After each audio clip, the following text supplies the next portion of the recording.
Hi అండి, నేను మీ Sajida. Welcome to Sajida's kitchen. ఈరోజు మన రెసిపీ వచ్చేసి పెళ్ళిళ్ళలో ఫంక్షన్లలో వడ్డించే ఎంతో రుచికరమైన స్వీట్ రెసిపీ బ్రెడ్ హల్వా ఎలా తయారు చేసుకోవాలో చూపించబోతున్నాను. చాలా సింపుల్ అండి. ఈ వీడియోలో నేను చూపించే విధంగా ఒకసారి ట్రై చేసి చూడండి. చాలా రుచిగా ఉంటుంది అండ్ అలాగే చాలా పర్ఫెక్ట్గా కుదురుతుంది. నోట్లో వేసుకుంటే వెన్నెలా కరిగిపోతుంది. వీడియోని ఎక్కడ స్కిప్ చేయకుండా చూసి తప్పకుండా ట్రై చేయండి. ఇంట్లో అందరికీ బాగా నచ్చుతుంది. ఇప్పుడైతే లేట్ చేయకుండా ఈ టేస్టీ బ్రెడ్ హల్వాని ఎలా తయారు చేసుకోవాలో ఆ సింపుల్ ప్రాసెస్ ఏంటో చూసేద్దాం రండి. ఈ హల్వాని ప్రిపేర్ చేయడానికైతే ఫస్ట్ మనము బ్రెడ్ స్లైసెస్ని తీసుకుందాము. నేను ఇక్కడ పెద్ద సైజు బ్రెడ్ని అయితే తీసుకున్నానండి అండ్ అలాగే 8 స్లైసెస్ని అయితే తీసుకున్నాను అనమాట. ఇప్పుడు మనము ఈ స్లైసెస్ని అంచులకుండే బ్రౌన్ పార్ట్స్ని అయితే కట్ చేసి తీసుకుందాము. మీరు కావాలనుకుంటే ఉంచేసుకోవచ్చండి, బట్ దాన్ని ఉంచినట్లయితే హల్వా అనేది కొంచెం గట్టిగా అనిపిస్తుంది, అలాగే కొంచెం లైట్గా చేదు కూడా వస్తుందన్నమాట. సో వీటిని తీసేసినట్లయితే హల్వా సాఫ్ట్గా ఉంటుంది, అలాగే టేస్ట్ కూడా చాలా బాగుంటుంది.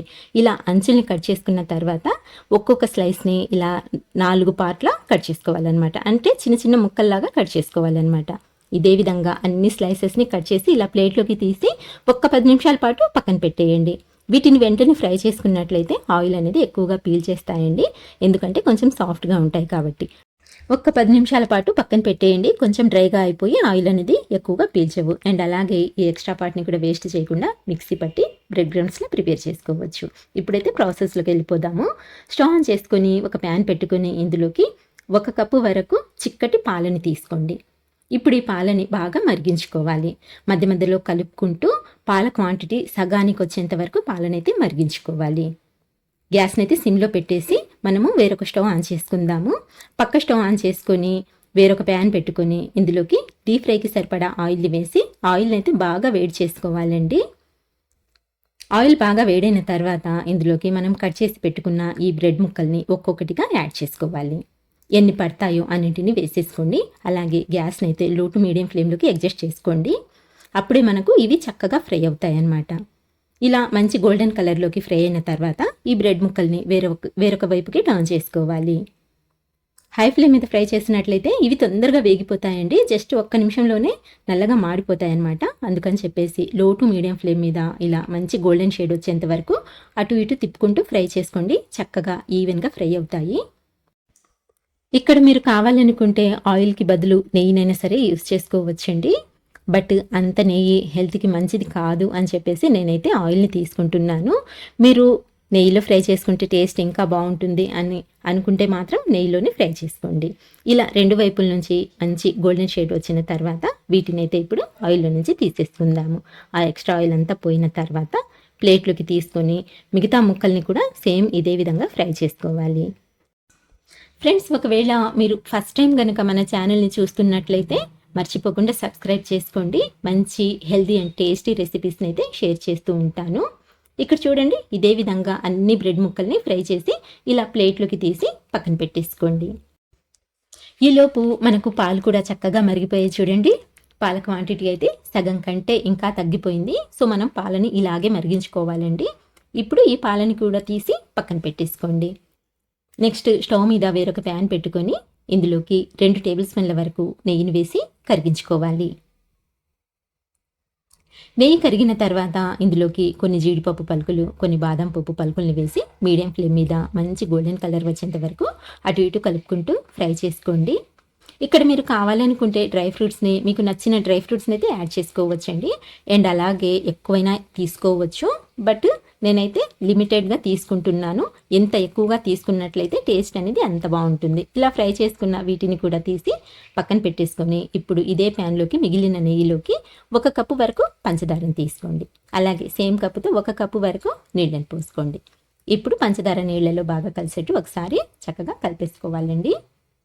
ఇలా కలుపుకున్న తర్వాత మంచి ఫ్లేవర్ కోసం 4 యాలకుల్ని అప్పటికప్పుడు దంచి ఇందులో వేసేసుకొని ఇలా కలుపుకుంటూ పంచదారని కరిగించుకోవాలి. చూడండి, పంచదార చక్కగా కరిగిపోయింది కదండి. పంచదార కరిగిన తర్వాత మధ్య మధ్యలో కలుపుకుంటూ జస్ట్ మీడియం ఫ్లేమ్ మీద 1-2 నిమిషాల పాటు ఈ పాకాన్ని అయితే మరిగించుకోవాలి. మనకిక్కడ ఎలాంటి తీగ పాకం రావాల్సిన పని లేదండి. జస్ట్ ఒక 2-3 నిమిషాలు మీడియం ఫ్లేమ్ మీద మరిగించుకొని ఒకసారి పాకాన్ని అయితే చెక్ చేసుకోండి. ఇలా చెక్ చేసినప్పుడు చూడండి ఎలాంటి తీగ ఫామ్ అవ్వట్లేదు, జస్ట్ మనకు కొంచెం జిగురుగా అనిపిస్తుంది. అంటే జస్ట్ లైట్గా గులాబ్ జామున్కి ఎలా అయితే పాకం పట్టుకుంటామో సేమ్ అదే విధంగా అనమాట.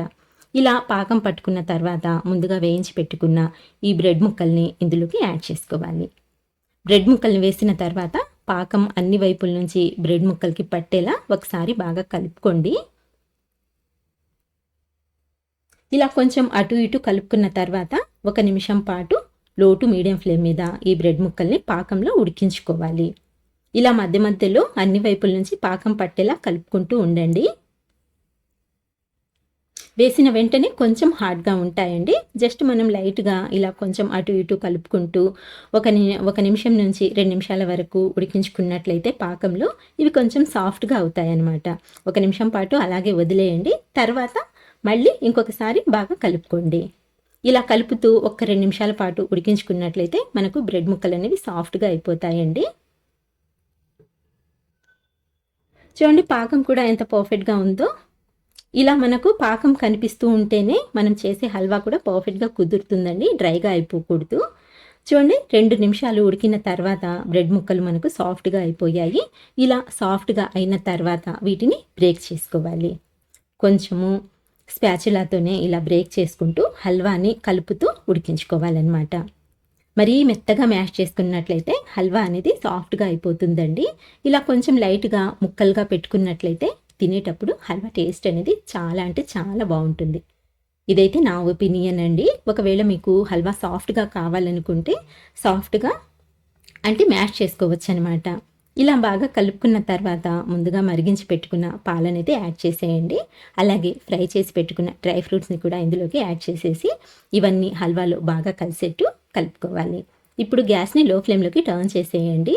లో ఫ్లేమ్ మీద పాలు బాగా కలిసిపోయేంత వరకు కలుపుకుంటూ జస్ట్ 1 నిమిషం పాటు ఉడికించుకున్నట్లయితే మనకు హల్వా అయితే రెడీ అయిపోతుంది.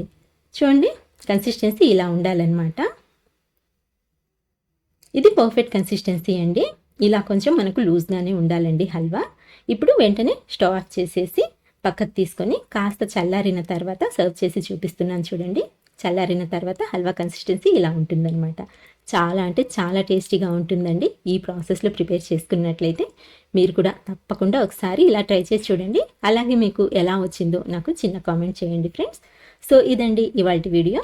నచ్చినట్లయితే లైక్ చేయండి, షేర్ చేయండి. అలాగే మంచి టేస్టీ రెసిపీస్ కోసం అయితే మన ఛానల్ని మర్చిపోకుండా సబ్స్క్రైబ్ చేసుకోండి. ఇంకొక మంచి వీడియోతో మళ్ళీ కలుస్తాను. అంతవరకు బాయ్ అండి. Thank you for watching.